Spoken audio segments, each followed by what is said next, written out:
Salve, salve, alunos! Chegamos para mais uma aula de História, isso! E hoje eu vou te convidar para fazer um passeio bem gostoso. Sabe para onde nós vamos conhecer a terra dos faraós. Nós vamos para o Egito, é isso mesmo!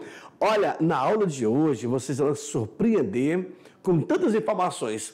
Para você que ainda não conhece um pouco da história, da memória e da cultura egípcia, irá aprender um pouco na aula de hoje, tá bom? Então, não saia daí.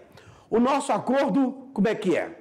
Você abre o teu caderno, vamos lá, vamos recordar. Vocês estão chegando aí do Fundamental 2, que é o 9º ano, abre os seus cadernos, ok? Agora coloca a data da aula de hoje e o título da aula, que vai ser o Império Egípcio. Isso mesmo que vocês ouviram. Abriu o caderno, colocou a data e colocou o título da aula. E aí, vocês vão procurar anotar as minhas explicações. Porque eu vou apresentar a aula para vocês, vocês vão acompanhar a aula e vão anotar aquilo que der para anotar. Para quê? Para quando chegar o período de prova, você pega todas essas anotações e aí você vai estudar. E aí, meu garoto, não tem para ninguém. É só aguardar um 10, não é isso? Então, joga na tela, acompanha comigo. Aula de hoje, aula 7.1. Olha, já estamos avançando. Vejam, olha a nossa viagem. Nós vamos para a terra dos faraós, a terra das pirâmides, a terra das múmias. Na aula de hoje, ela contempla a civilização egípcia. Como foi que se formou o povo egípcio, né? A importância do Rio Nilo, na aula anterior, que é a aula 6.1 e a aula 5.1, eu já abordei com vocês sobre a Mesopotâmia, que é a terra entre rios. Eu tenho o rio Tigre e o rio Eufrates, lembraram? E lá nessa aula, lá atrás, aula 6, aula 5, eu falei um pouco sobre o Egito, que o rio Nilo seria uma bênção para o Egito. Assim como o rio Tigre e Eufrates é uma bênção para a Mesopotâmia. Beleza? Vamos entender também como que está dividido a sociedade egípcia. Lá atrás também, quando eu falei sobre a Mesopotâmia, já apareceu para vocês a pirâmide social. Quem estava no topo, quem estava na metade e quem estava lá embaixo. Estão recordando? Pois é, essas sociedades, elas acabam se comparando, não igualando, mas se comparando, porque a estrutura dos povos antigos da Mesopotâmia, os caldeus, os assírios, os babilônios, os medos, né? Acaba agora se comparando ali com os egípcios. Lá na frente, nós vamos estudar a Grécia e depois Roma. Vocês vão entender melhor, tá bom? Olha a forma de escrita dos egípcios. Novamente fazendo uma comparação. Lá atrás, a Mesopotâmia tinha quem? O cuneiforme. Lembram da escrita? Pois é, agora nós iremos entender o que vem a ser o hieroglifos ou hieróglifos, como queiram chamar. E por que não também falar um pouco sobre a religião egípcia? Garoto, aqui vai ser no final. Você vai viajar. Literalmente vai entender e compreender como que os egípcios tinham essa ligação com o divino. Como que eles acreditavam na vida após a morte. Qual era a grande simbologia da alma para eles? Olha aí, veja aí, eu começo com essa imagem, a civilização egípcia.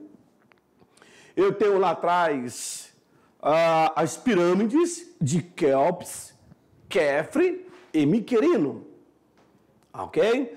E aí eu tenho a esfinge de Gizé, que é o corpo de um leão, mas a cabeça de um faraó, como se fosse o guardião da tumba. Aluno, para você ter uma ideia, egiptólogos, pessoas que são experiente no estudo de egípcio, os caras são fera. E aí, olha, nós temos aí dezenas de centenas de pirâmides. Mas eu já li um livro que o local que mais tem múmia no mundo, sabe onde é? No Chile, no deserto do Atacama. Por ser um deserto de sal, o sal ele desidrata o corpo e mantém ali a matéria. Incrível, né? Aqui no Egito, eles faziam o processo da mumificação. Vocês verão algumas múmias aqui também, tá bom? Mas o mundo egípcio, ele é muito prazeroso de ser estudado. É uma coisa incrível. Olha só.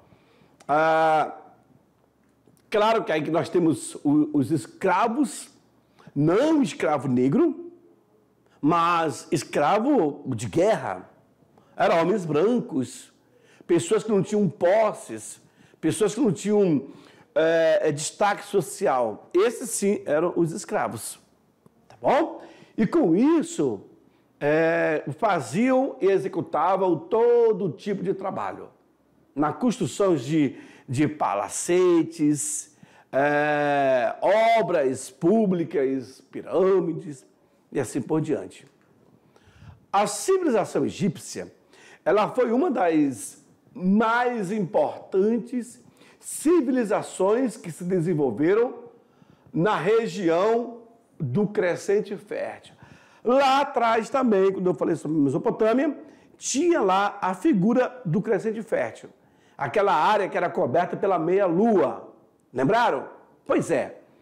Toda aquela área dentro daquela meia-lua era totalmente fértil. Ou seja, se plantava, se colhia. Uma coisa incrível em pleno deserto. Instalada no extremo nordeste da África, numa região caracterizada pela existência de desertos e pela vasta planície do rio Nilo.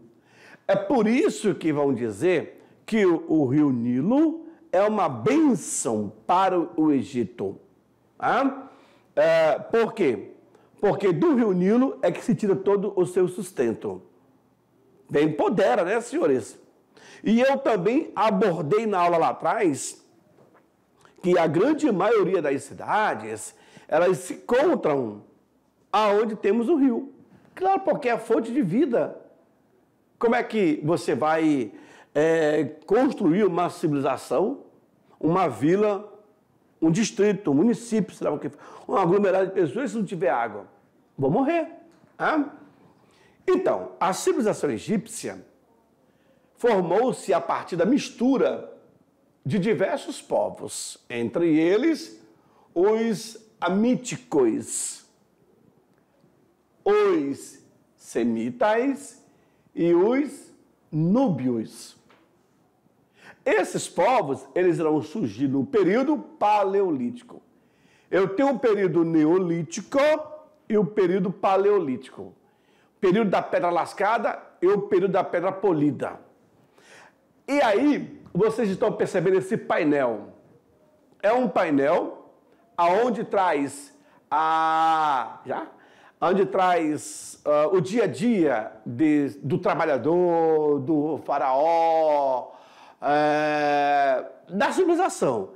Então, aqui em cima, eu tenho a gravura, né? O trabalho no campo, porque aqui eu já percebo que é o camponês. Estão arando terra, aqui eu tenho as divindades, e aqui tem toda uma escrita. Olha só que incrível, cara, que vocês estão vendo. Essas escritas é através de símbolos, desenhos. Mais lá na frente eu vou explorar essas gravuras, tá bom? E um detalhe, era escrito de cima para baixo. Olha que incrível! Os egípcios escreviam de cima para baixo. Percebe? Nós, da língua portuguesa, escrevemos da esquerda para a direita. Já os japoneses, se não me falha a memória, eles escrevem da direita para a esquerda, cara. Que incrível! Ou seja, de trás para frente, né? É muito louco, é muito louco.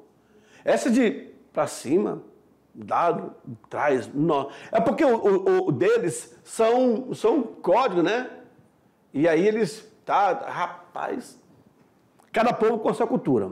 Avançamos. Os primeiros núcleos populacionais só começaram a se formar durante o período neolítico, onde as comunidades elas passaram a se dedicar mais à agricultura, à caça e à pesca.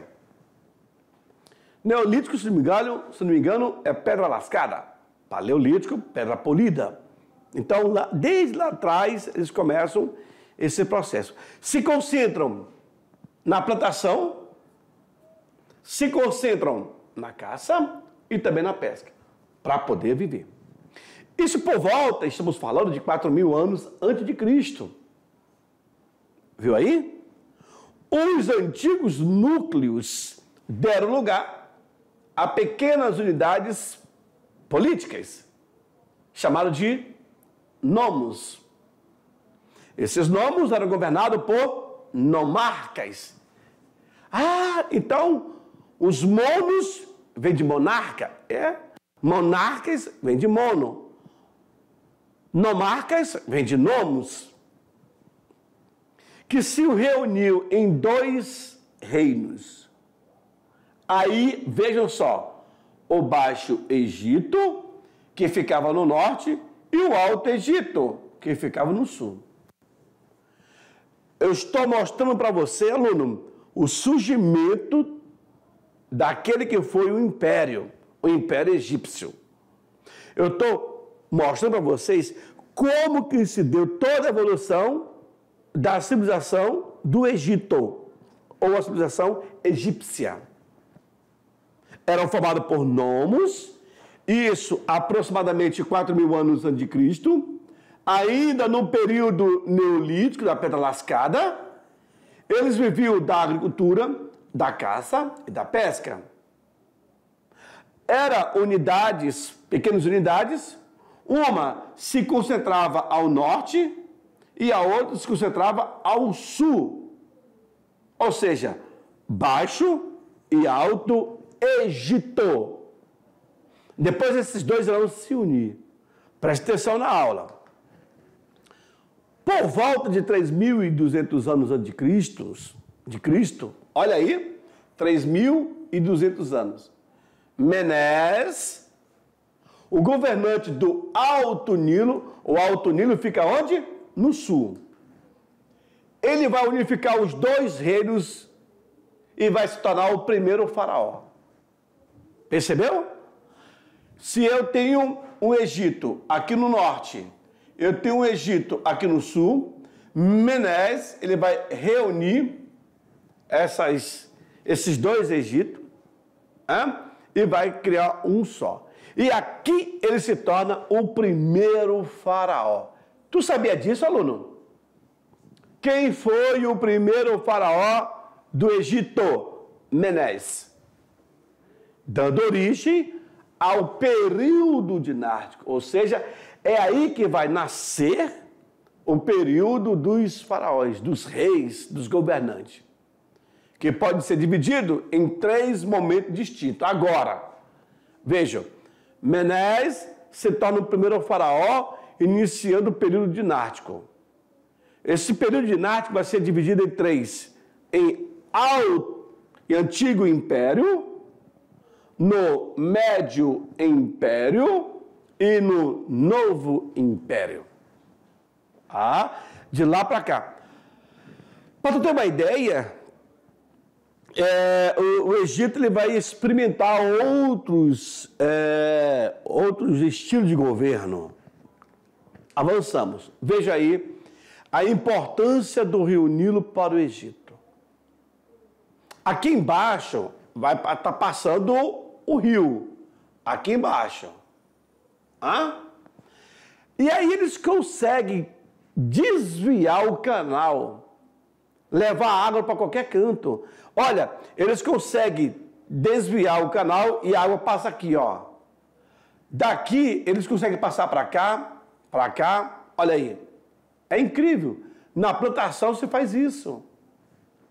Eles conseguem desviar o leito do rio, criando assim um braço.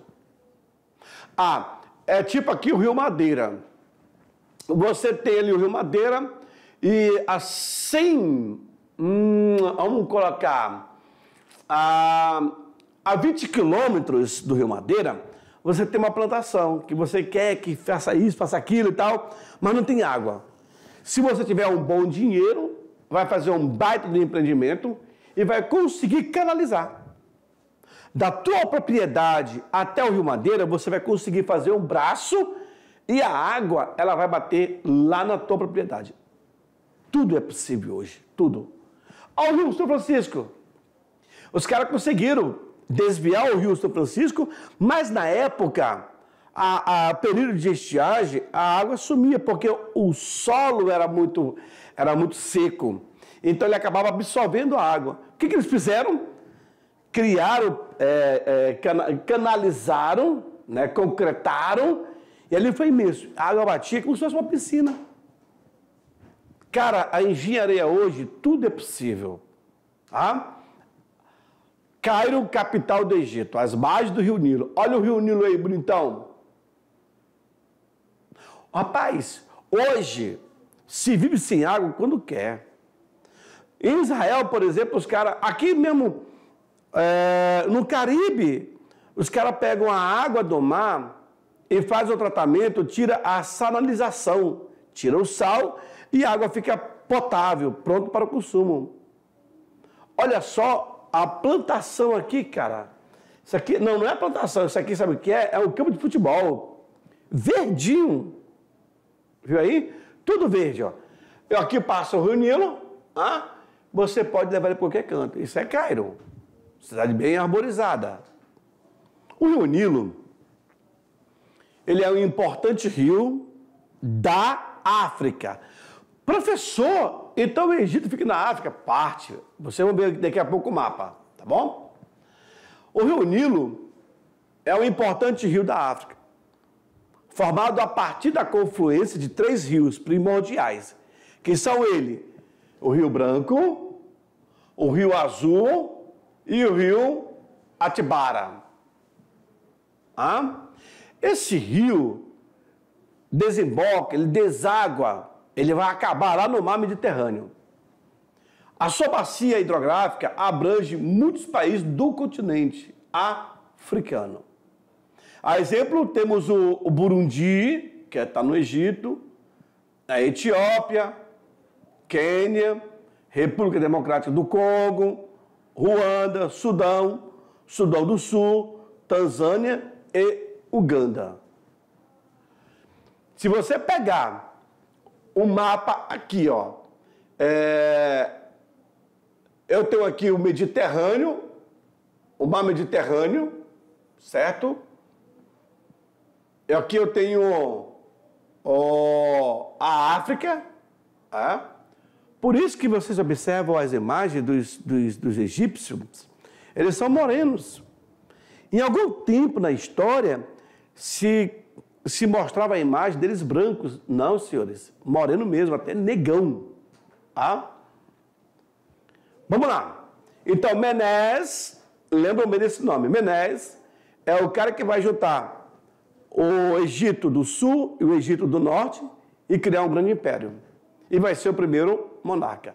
Heródoto, considerado ou mais conhecido como o pai da história, ele vai denominar o Egito como uma dádiva do Nilo.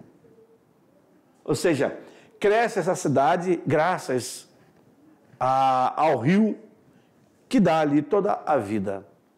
Em alusão à importância desse rio para o crescimento e para a consolidação dos egípcios enquanto sociedade imperial. E é incrível que como vai ter uma evolução social imenso. Olha aí, isso aí são os pescadores. tirando do rio Nilo o seu alimento. É diferente do rio lá na Índia, onde eles fazem um dos rios mais poluídos do mundo. É incrível, cara. Onde tem a tradição hindu, onde os caras queimam os corpos na beira do rio, tomam banho, faz tudo. Se você observar sobre o rio da Índia, nossa, você vai ficar assim, bem espantado com o que você vai ver. E olha só o que nós aprendemos com os egípcios. E até hoje é assim. A criação de uma pirâmide social. Observe que no topo, quando eu falo topo, é a parte alta. A base é a parte baixa. O topo da pirâmide, eu tenho quem? O faraó. O faraó como se fosse Deus. Abaixo do faraó, eu terei os nobres e os sacerdotes. Abaixo dos nobres e sacerdotes, eu tenho os soldados. Isso na sequência de valorização social. Depois do soldado, eu tenho os escribas, os caras que cuidavam das leis, faziam as leis. Depois eu tenho os comerciantes, o que movimentava a economia. Depois eu tenho os artesãos, os caras que eram fera na produção do pano, né, do linho, em construções de palacetes, pirâmides. E lá no campo eu tenho quem? Os que trabalham, o que sustenta a economia egípcia, que são os camponeses. Não parou não acabou. Abaixo destes eu tenho os escravos. Escravos de guerra, que foram dominados, senhores. Aqui o símbolo do faraó, que é o escaravelho, é um besouro, né? Veja aí a pirâmide de outra forma. Cada um tinha a sua função social. O faraó era o grande Deus vivo, tá certo? Além do faraó, eu também tenho suas famílias. Cara, tu não tem uma ideia como que as pessoas queriam ter um filho do faraó. Ramsés II, ele teve mais de 50 mulheres, 200 e poucos filhos. Era um zangão. Era um zangão. Mas por quê? Para criar uma sociedade nobre. Era essa a intenção deles. Uma boa linhagem, uma boa estrutura. E isso depois vai se repetir lá na Alemanha nazista, com os Adolf Hitler querer colocar em prática aí a raça ariana. Lembram? Então, assim, se você acaba cruzando uma raça boa com uma raça ótima, claro que você vai ter uma raça melhor, mais resistente. Mas se for acabando, qualquer dia aí a sociedade vai começar a pensar nisso.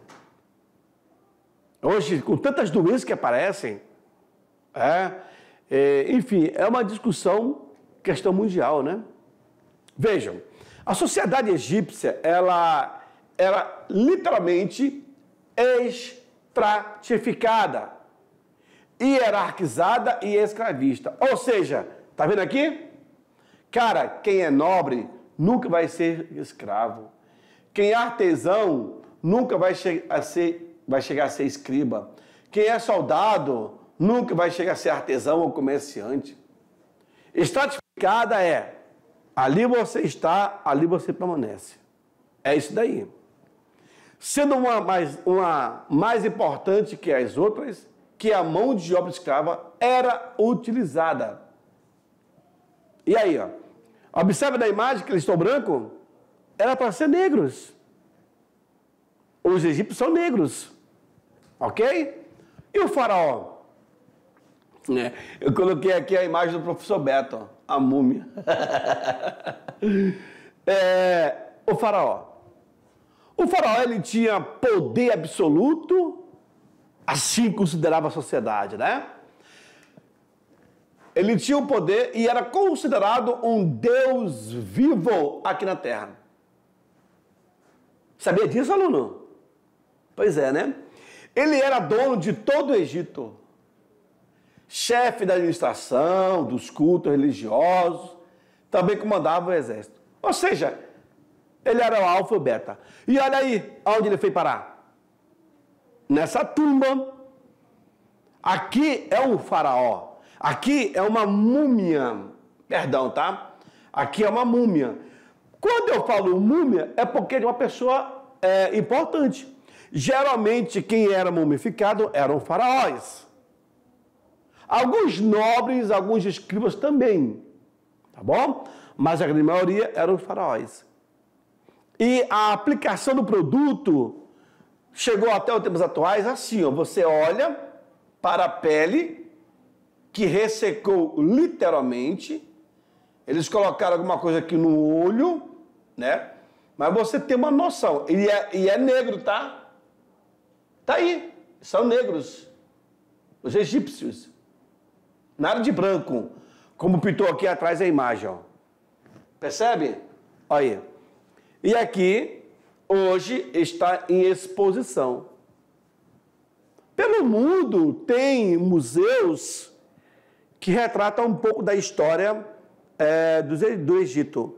Aqui em Curitiba tem museu que fala, né? A nobreza. Nessa classe enquadravam-se os vizier, pessoas ligadas diretamente ao faraó. Os sacerdotes, os oficiais do exército e as suas famílias. Nessa classe, a rainha era escolhida e, apesar de o faraó ter muitas esposas, apenas ela tinha o poder real. O casamento era feito entre parentes, a fim de manter o sangue azul da dinastia. Acabei de falar. Mais múmias. Olha só a tampa desse sarcófago, todo esculpido. E aqui dentro eu tenho o faraó.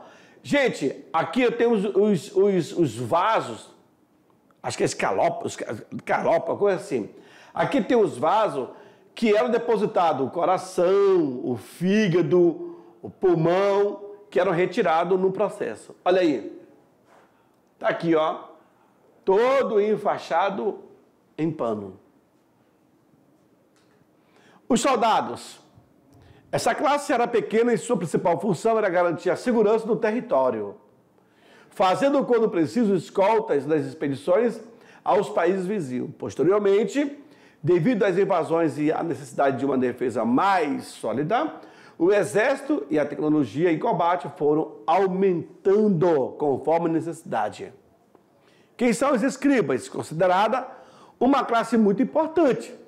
Eles eram os únicos que poderiam seguir a carreira como administradores ou ingressar no serviço público. A escrita servia para o registro de tudo o que acontecia no cotidiano egípcio. Devido a ela é que conhecemos um pouco da história e dos habitantes das margens do rio Nilo, que são os egípcios. Quem são os artesãos? Essa classe era formada por pessoas com habilidade de todos os tipos de artesanato.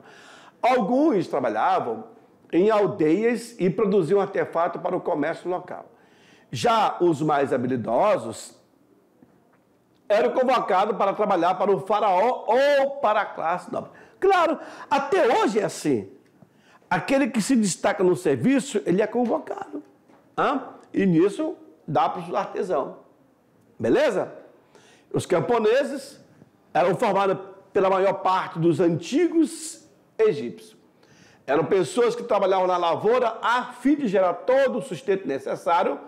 Ficavam com uma parte que era cultivado, mas a grande parte, a grande maioria, ficava para quem? Para os donos da terra. Para os nobres ou para os faraós. Também tinha isso. Que era a partilha, né? E isso vai ser empregado também na Idade Média, quando você cultivava na terra do senhor feudal. Por último, os escravos. Vejam só, estudiosos, eles divergem quanto à existência dessa classe no Antigo Egito. No Antigo Egito, Ah? Mas o que se tem mais concreto é que os escravos eram pessoas capturadas em guerras. Aí, aluno, o que eu falei lá atrás. Os escravos eram pessoas capturadas em guerras e servia como mão de obra. Seja branco, seja negro, mas eram os escravos. Era uma minoria que já, em toda a história egípcia, poucas foram as guerras, em comparação às outras civilizações, como nós vimos lá atrás. Lembram? E o hieróglifo? Olha só agora a escrita egípcia. Da mesma forma que nós trabalhamos lá atrás o cuneiforme, vejamos aqui o hieróglifo. Claro, eu tenho aí a figura do faraó. A gente olha assim, parece um desenho feito por uma criança, né? Sem estética nenhuma, mas ele está sentado em um trono, de lado, para mostrar um pouco da frente. Não sabia desenhar o rosto bonitinho. Mas aí eu tenho, eu tenho aqui um pato, eu tenho aqui um peixe, eu tenho aqui um sapo, eu tenho um leão, sei lá o que é, uma águia, eu tenho um braço, eu tenho uma perna, enfim, parece aquelas expressões enigmáticas, né? Que você vai juntando desenho para formar um sentido. Era dessa forma. A escrita egípcia era usada para fins sacro e cotidianos.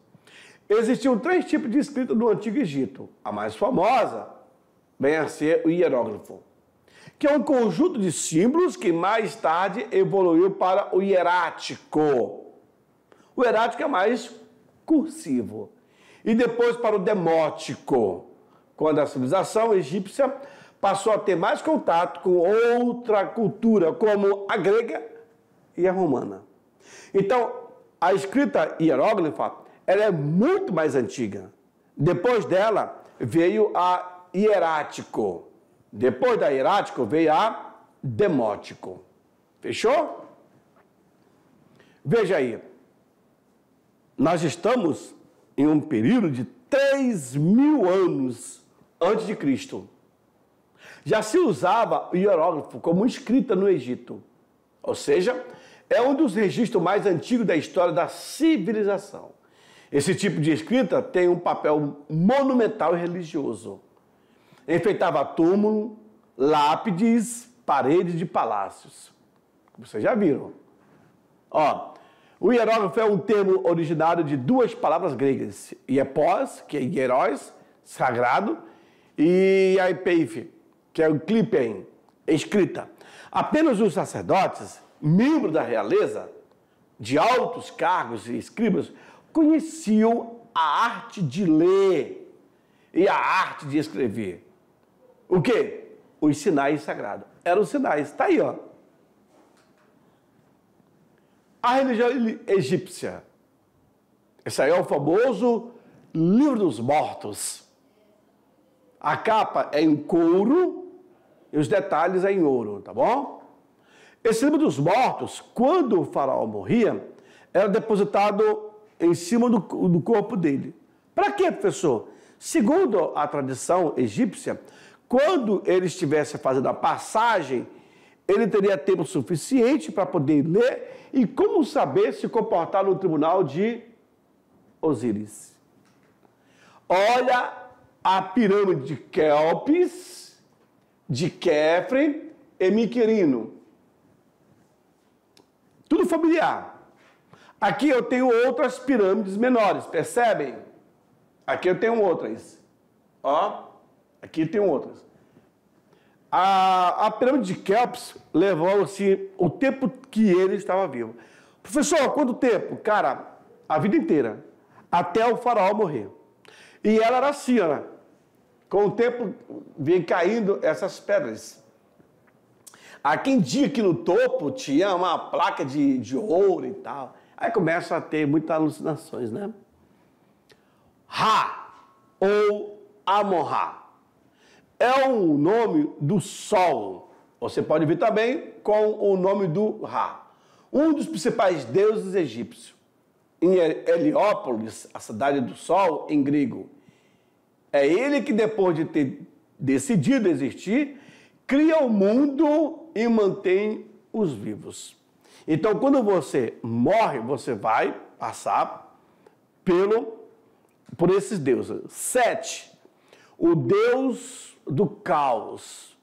Ele é o responsável pelas guerras e pela escuridão. Matou o irmão Osíris, mas perdeu a supremacia do Egito para o sobrinho Horus. Tem a forma de porco formigueiro. Animal raro da África. Filho de Nut e de Gebe. Irmão e esposo de Nefte. 7. Está relacionado ao deserto, ao trovão e às rajadas do vento. Ok? Isso são os deuses egípcios. Ísis e Osíris. O culto a Ísis e a Osíris era o mais popular no Egito Antigo. Acreditava-se que Osíris e sua irmã, esposa Ísis, tinham povoado o Egito e ensinado aos camponeses as técnicas de agricultura. Tem uma história muito interessante de Ísis e Osíris. Horus, filho de Osíris e Ísis, tem cabeça de falcão e é o protetor dos faraós e das famílias. Quando perdeu o pai, lutou contra Sete, pelo trono de principal deus do Egito. Horus, chamado de o altivo, é o deus dos céus. Na mitologia egípcia, né? Horus também perdeu o olho esquerdo e as mãos na batalha contra Sete. Viagem, né? Olha o outro. Anubis, o deus com cabeça de chacal. Ele vai nascer da união de Osíris e Neftis. Foi ele que criou a primeira múmia, ao preparar o corpo do pai assassinado. Tem papel importante na passagem para o mundo dos mortos. Então, quando você morre, você vai se encontrar com Anubis. A múmia é preparada e vai passar por esses deuses. Louco, né? Se você entender a história, eu aconselho você a pesquisar, aluno, procure pesquisar esses deuses egípcios que eu passei para vocês. Anubis, Horus, Ísis e Osíris, Sete e Amon-Ra.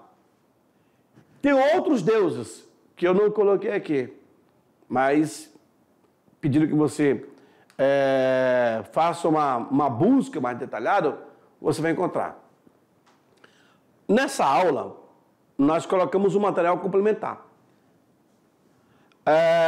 O processo de mumificação do Egito Antigo, elaborado por Demessino Júnior.